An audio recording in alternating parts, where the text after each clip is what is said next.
बिस्मिल्लाहिर्रहमानिर्रहीम। अस्सलामुअलैकुम। BBC 11 headlines news से मैं हूं सबा मुनीर। नाज़रीन, आपको आगाह करे लाहौर से, जहां हमारे नुमाइंदा खुसूसी बिलाल बलोच के मुताबिक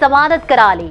तुर्क अदाकार एंगन आल्तान से फ्रॉड करने वाले मुलजिम टिकटॉकर काशिफ ज़मीर को पुलिस ने चंद रोज कबल जालसाजी के मुकदमे में गिरफ्तार किया था।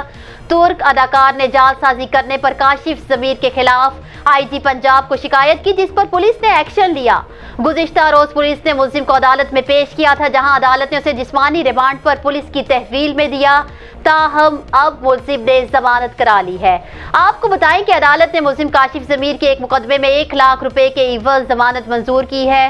नाजरीन, याद रहे कि मुलजिम काशिफ ज़मीर की कार पर जाली नंबर प्लेट और रिवॉल्विंग लाइट लगाने, असलहा रखने के मुकदमे में जमानत मंजूर हुई है।